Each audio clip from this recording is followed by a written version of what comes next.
এটা হচ্ছে আমাদের আজকের রাতে থাকার 5 স্টার হোটেল। এটা হচ্ছে আমাদের জুমগড়ের ফ্রন্ট সাইড।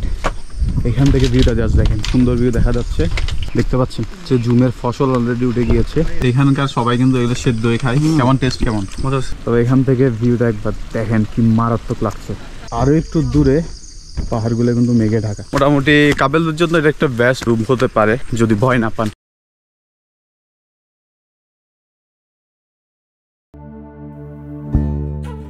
মারাইনতং ভ্যালি বান্দরবনে আলীকদমের মিরিঞ্জা রেঞ্জে অবস্থিত মারাইনতং পাহাড়ের একটি অংশ, আর এই পাহাড়ের মূল আকর্ষণ মারাইনতং ভ্যালি। আজ আমরা যাচ্ছি মেঘে ঢাকা এই মারাইনতং ভ্যালি এক্সপ্লোর করতে, এবং এই ভ্যালির সবচেয়ে সুন্দর টেম্পে ইকোরিসোর্টের জুমগড়ে থাকার অভিজ্ঞতা আপনাদের মাঝে শেয়ার করব। তাই কথা না বাড়িয়ে চলুন একসাথে ঘুরে আসি মেঘে ঢাকা মারাইনতং ভ্যালি থেকে।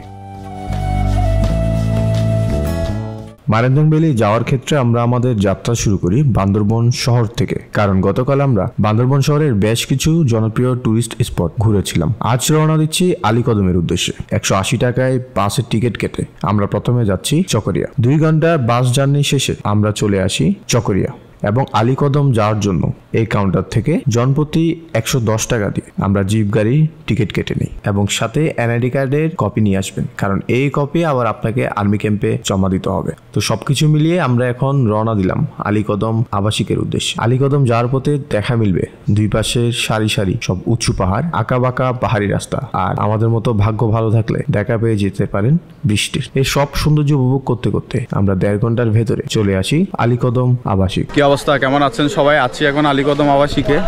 আর এটা হচ্ছে আলীকদম আবাসিকের বাজার। আলীকদম আবাসিক থেকে আমরা বাইক নিয়ে রওনা দিলাম মারাইনতং পাহাড়ে।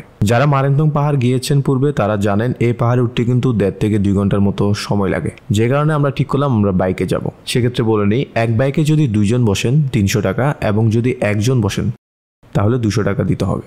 এবং আরেকটি কথা বলে নিই, মারাইনতং পাহাড়ে ওঠার ক্ষেত্রে এই রাস্তাটা কিন্তু খুবই দুর্গম এবং ডেঞ্জারাস, যে কোনো সময় বিপদ হতে পারে যদি আপনি বাইকে যান। তো সেক্ষেত্রে যারা খুব বেশি ভয় পান বাইকে উঠতে বা উঁচু পাহাড় উঠতে, তাদের জন্য কিন্তু বাইক না। সেক্ষেত্রে আপনি হেঁটে উঠলে আমার মতে বেটার অপশন হবে। মাত্র 10 মিনিটের ভেতরে আমরা পাহাড়ে চলে আসলাম উপরে। মারাইনতং পাহাড়ে আছি। এই পাহাড়ে মূলত সব ধরনের ক্যাম্পিং হয়। আজকে আমরা থাকবো কিন্তু মারাইনতং ভ্যালি, যেটা মারাইনতং এ নতুন হয়েছে, যেটার জন্য আমরা একটু পরে সামনের দিকে রওনা দিব। একটু আগে কিন্তু প্রচণ্ড বৃষ্টি হয়েছিল, পুরো পাহাড় কিন্তু মেঘে একদম ঢেকে গেছিল। আর উপরে পাহাড়গুলো দেখতে পাচ্ছেন সবুজ, পুরোটা সবুজের সমারোহ। যেদিকে তাকাচ্ছি সামনে একটা দোলনা। গতকালকে আমরা বান্দরবন সিটি ট্যুর দিয়েছিলাম, আর সেখানে অনেকগুলো স্পট ঘুরেছি, আশা করি ভিডিও দেখেছেন সবাই। আজকে আমরা মারাইনতং ভ্যালিতে আসলাম ক্যাম্পিং করার জন্য। আবারও বৃষ্টি শুরু হয়ে গিয়েছে, আর সামনে একটা টং আছে, আমরা ওখানে গিয়ে আপাতত দাঁড়াবো। বৃষ্টি কমলে দেন আমরা এই পাশ দিয়ে মারাইনতং ভ্যালির দিকে রওনা দিব।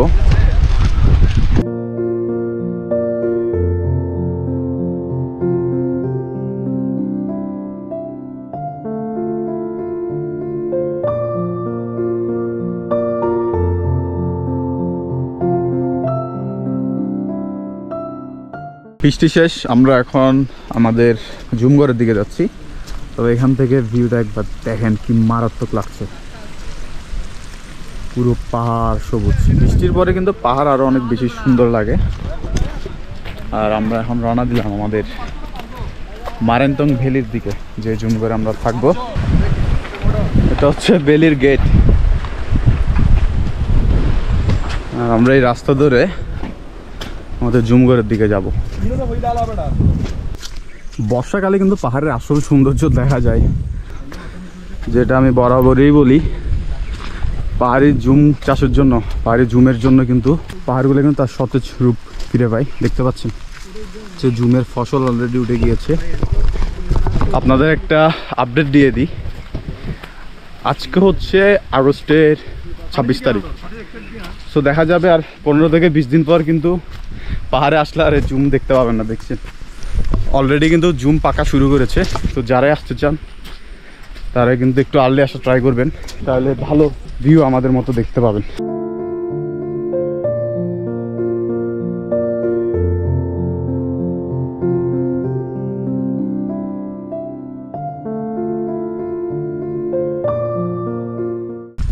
আর আমরা মনে হয় জুমগড়ের কাছাকাছি চলে আসলাম।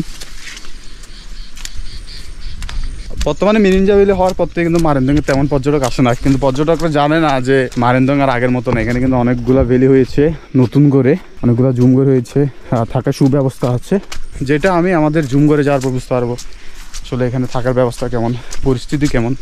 বাট ভিউ নিয়ে কিছু বলার নেই, পাহাড় কিন্তু বরাবরই সুন্দর, আর এখান থেকে তার সৌন্দর্যটা আরও ভালোভাবে উপভোগ করতে পারছি। তো আমরা চলে আসলাম আমাদের রিসোর্টে। এই পুরো পাহাড়টাই কিন্তু এখন মারেন্দং ভ্যালি হয়ে গিয়েছে, বাট আমরা থাকবো হচ্ছে টেম্পে ইকো রিসোর্টে। তো আমরা আগে জুমগড়ে চলে যাবো, তারপরে হচ্ছে আমরা লাঞ্চ করব। তো আমাদের জন্য আজকে কি কি রাখলেন আইটেমে? আছে মানে মুরগি ভর্তা। স্পেশাল কিছু রাখেন নাই পাহাড়ি? অবশ্যই আছে স্পেশাল কিছু আপনাদের জন্য। তাহলে এটা খাওয়ার সময় আমি ঠিক দেখাবো। আছে ঠিক আছে, এখন প্রায় বিকেল 5টা বেজে গিয়েছে অলরেডি। প্রচণ্ড ক্ষুধার্ত, তেমন কিছু খাওয়া নেই, জার্নি করতে করতে শেষ। তার আগে আমরা জুমগড়ে যাবো, একটু ফ্রেশ হয়ে দেন আমরা খাবার খাবো। আর এখানে নতুন একটা রিসোর্ট হচ্ছে, এটা হচ্ছে আমাদের আজকের রাতে থাকার 5 স্টার হোটেল। আমাদের আগে কিন্তু এখানে অন্য একটা অতিথি চলে এসেছে। আর আগে আমরা জুমগড়টা একটু দেখে আসি, আপনাদের জুমগড়টা দেখাই।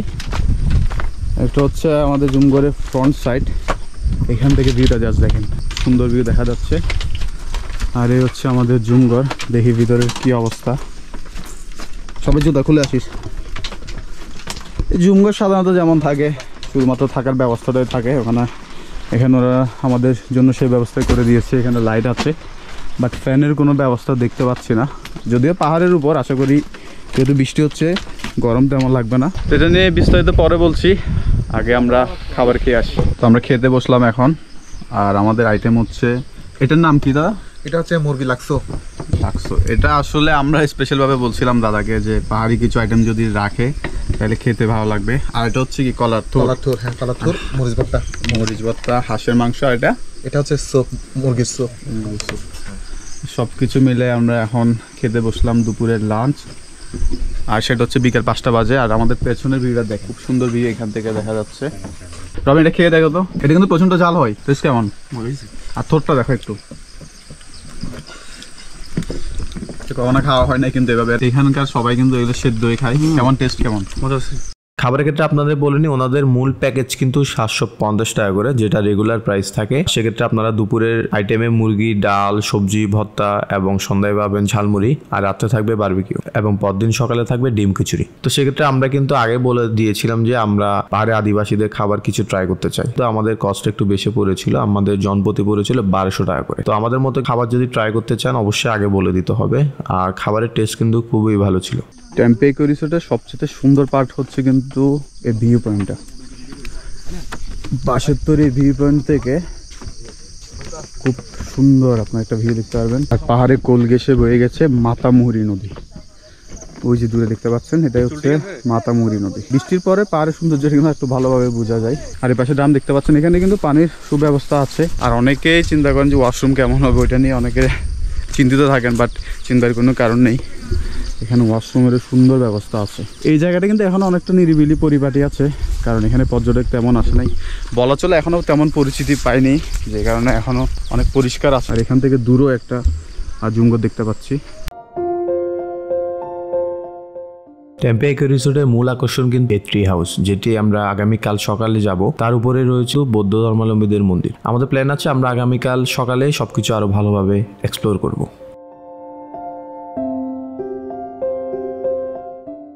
সন্ধ্যায় আমরা কিন্তু লবিতে বসেছিলাম, সবাই আড্ডা দিচ্ছিলাম। আর এক পাশে মঙ্কিও দাদা আজকে রাতে বারবিকিউ পার্টির আয়োজন অলরেডি শুরু করে দিয়েছে। বারবিকিউ হিসেবে থাকছে কোয়ার্টার সাইজ 1 পিস চিকেন এবং 3টি পরোটা, আর সে সাথে সস, সালাদ, এইসব। আরেকটি কথা বলে নিই, অনেকে আছেন যে বারবিকিউ খেতে পছন্দ করেন না বা রাতে ভাত খেতে চান, তাদের জন্য কিন্তু ভাতেরও ব্যবস্থা থাকবে, সেটি অবশ্যই আপনাদের আগে বলে দিতে হবে। তো এই তো বারবিকিউ খাওয়ার পর এখানে আমরা অনেকক্ষণ বসেছিলাম, এরপর চলে গিয়েছিলাম জুমগড়ে। শুভ সকাল ফ্রম মারেন্দং ভ্যালি। সূর্য যদি উঠে গিয়েছে, বাট 5:30টার দিকে একবার উঠেছিলাম, এখানে দাঁড়িয়ে দাঁড়িয়ে আজকের সানরাইজটা ভালোভাবে দেখছিলাম। আর গতকালকে আমরা এই জুমগড়ে ছিলাম, আমার বাকি টিমমেটসরা এখনও ঘুমাচ্ছে। আর গতকাল রাতে প্রায় 2টা থেকে 3টা পর্যন্ত আমরা সবাই এখানেই বসেছিলাম। মাঝরাতে এত পরিমাণ ঠান্ডা লাগছিল আর এখানে বুঝতে পারিনি, সবার ভিতরে চলে গিয়েছে। রীতিমতো ব্ল্যাঙ্কেট গায়ে দিয়ে ঘুমাতে হয়েছিল। ভেবেছিলাম গরম লাগবে হয়তো, যেহেতু ফ্যান ছিল না, গরমের বদলে উল্টা আমাদের ব্ল্যাঙ্কেট গায়ে দিয়ে ঘুমাতে হয়েছিল। এখান থেকে দেখতে পাচ্ছেন দূরের পাহাড়ে কিন্তু মেঘ জমে আছে, মাঝে মাঝে কিন্তু খুব ভালো মেঘের দেখা পাওয়া যায়। ফ্রেশ হয়ে আমরা সবাই আবার চলে আসি ওনাদের লবিতে এবং এখানে এসে আমরা সকালে ব্রেকফাস্ট করছি। ডিম কচুরি ছিল এবং সে সাথে এখানের ভিউটা দেখেন কি পরিমাণ সুন্দর লাগছিল, হালকা বাতাস আসছিল আর দূরে মাতামুহুরী নদীর সৌন্দর্য উপভোগ করছিলাম। গতকালকে জুমঘরগুলোতে টুরিস্ট থাকার কারণে সবগুলো জুমঘরের ভিউ আপনাদের দেখাতে পারিনি। এখন ওরা নেমে গিয়েছে আর শুধু আমরাই আছি এখন পাহাড়ে, সেই কারণে ওই জুমঘরটা একটু দেখতে যাচ্ছি। আর এই পাশে আসছে ওয়াশরুম, এখানে পানির সুব্যবস্থা আছে, ওয়াশরুম আছে। আশা করি এটা নিয়ে আপনাদের প্রবলেম ফেস করতে হবে না। আমরা জুমঘরে আসলাম এখন। আমরা ছিলাম ওই দূরের জুমঘরে, আর এটা হচ্ছে সবার নিচের জুমঘর, আর এটা হচ্ছে জুমঘরের ভিতরের অবস্থা। সবগুলো জুমঘরে কিন্তু দেখতে সেম, বাট সামনের থেকে ভিউটা এক এক জুমঘর থেকে এক এক রকম ভিউ পাওয়া যায়।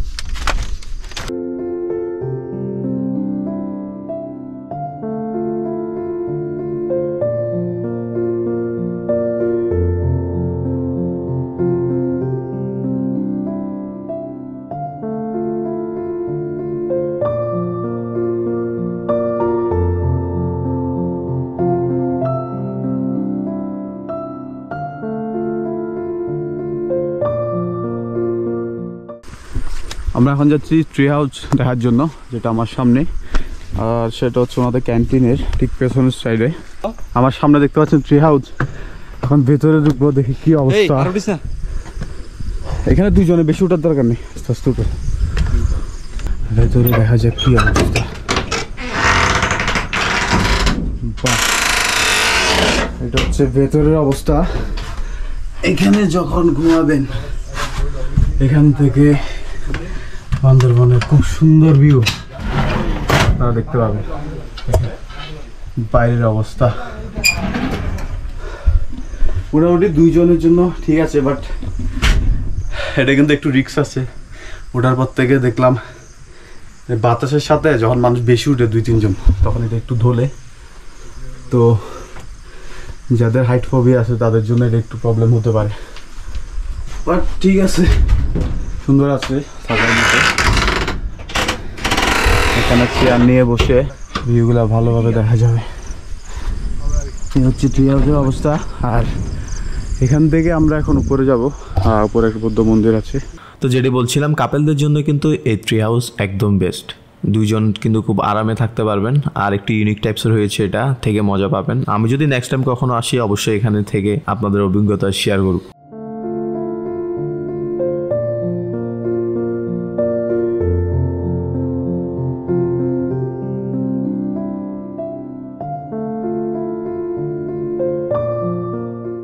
যাচ্ছি এখন উপরে বৌদ্ধ মন্দির দেখার জন্য। আর এই পাশে আপনার একটা ঝিরির দেখা পেয়ে যাবেন। এই ঝিরি ধরে একটু সামনের দিকে গেলে ছোট্ট একটা ঝর্ণা দেখতে পাবেন, বাট আমাদের হাতে অত টাইম নেই, যে কারণে আমরা এখন উপরে যাচ্ছি। এখানেও একটা জুমঘর দেখতে পাচ্ছি, এটা কিন্তু একদম উপরে। ওটা নামাতে হয়তো একটু প্রবলেম হবে, কিন্তু চাইলে ওই জুমঘরেও থাকতে পারবেন। এখান থেকে আপনারা একদম টপ ভিউটা পাবেন।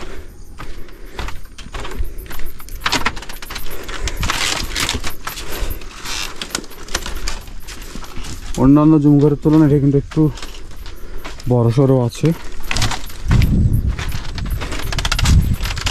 নিচে যতগুলো জুমঘর আছে এই জুমঘরটা কিন্তু সবচেয়ে সুন্দর, এখান থেকে ভালো ভিউ দেখতে পাবেন। কিন্তু নিচে খেতে যাওয়ার সময় ওনাদের ক্যান্টিনে তখন একটু উঠা নামাতে প্রবলেম হবে। জুমঘর দেখা শেষে আমরা আবার রওনা দিলাম উপরে। আর যতটা কাছে ভাবছিলাম ততটা কাছেও না, ঠিক 15 থেকে 20 মিনিটের মতো সময় লাগছিল আমাদের উপরে উঠতে। উপরে এসে দেখতে পেলাম বৌদ্ধ ধর্মাবলম্বীদের বিশাল এক বড় মূর্তি রয়েছে এবং আশেপাশে ছোট বড় মূর্তি সহ খুব সুন্দর ভিউ আমরা এখান থেকে দেখতে পাচ্ছিলাম। আর এখানে গরুর গলায় যে ঘন্টা দেখতে পাচ্ছেন, ঘন্টার মধ্যে এটা আসলে বাঁশের তৈরি।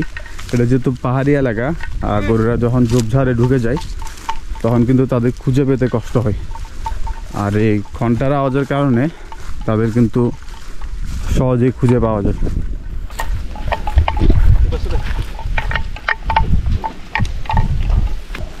আর এখন একদম মুষলধারে বৃষ্টি শুরু হয়েছে।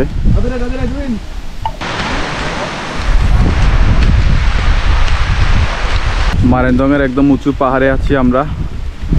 সবার অবস্থা ভিজে কাহিল, এত পরিমাণ বৃষ্টি। আর এই পাহাড়টা কিন্তু মারেন্দং এরিয়ার সবচেয়ে উঁচু পাহাড় বলা চলে। আর এখন প্রচণ্ড বৃষ্টি হচ্ছে, যে কারণে আমরা নিচে নেমে যাচ্ছি এখন। পুরো পাহাড় ঘুরে আমরা এখন নিচের দিকে নামছি আবার। এখান থেকে আমরা চলে আসি জুমগড়ে। এবার আমাদের বিদায়ের পালা। আমরা আবার বাইক নিয়ে চলে আসি নিচে। নামার ক্ষেত্রে কিন্তু বাইক ভাড়া একটু কম, 200 টাকা দিলেও নিয়ে নেয়, আবার 150 টাকা দিলেও নেয়। আলীকদম আবাসিকে আসার পর আমরা একটি চাঁদের গাড়ি পেয়ে যাই, যেটি করে আমরা চলে আসি চকরিয়া, এবং চকরিয়া থেকে চলে আসি চট্টগ্রাম শহরে। তো এটি ছিল আমাদের মূলত 2 দিনের প্ল্যান। আমরা আগেই ডিসাইড করে নিয়েছিলাম আমরা প্রথম দিন ঘুরবো বান্দরবন শহরের আশেপাশে, এবং দ্বিতীয় দিন কোনো একটি পাহাড়ে গিয়ে জুমগড়ে একটি রাত থাকবো। তো সেক্ষেত্রে আমার কাছে মারেন্দং ভ্যালির এই টেম্পে ইকোরিসোর্টই বেস্ট অপশন মনে হয়েছিল, এবং যার পর সেটি আসলে প্রমাণ পেয়েছিলাম। তাদের আপ্যায়ন এবং জুমগড়ের পরিবেশ, আশেপাশে এক্সপ্লোর করার মতো অনেক জায়গা ছিল, সবকিছু মিলে আমার কাছে এটি বেস্ট লেগেছে। তো যারা টেম্পে ইকোরিসোর্টে থাকতে চান, আমি নাম্বার দিয়ে দিচ্ছি স্ক্রিনে, এবং ডেসক্রিপশন বক্সে নাম্বার দেওয়া থাকবে, ডিটেলস দেওয়া থাকবে। যাওয়ার আগে অবশ্যই 2-3 দিন আগে বা 1 সপ্তাহ আগে থেকে জুমগড় বুকিং দিয়ে যাবেন, কারণ অনেক সময় খালি পাওয়া যায় না। তো সবকিছু মিলিয়ে এটি ছিল আজকের ভিডিও। ভিডিওটি কেমন লেগেছে অবশ্যই জানাবেন। ভালো লাগলে চ্যানেলটি সাবস্ক্রাইব করবেন। সেই সাথে দেখা হচ্ছে নতুন কোনো ভিডিওতে, নতুন কোনো ভ্রমণ স্পটে। সে পর্যন্ত সবাই ভালো থাকবেন। ধন্যবাদ।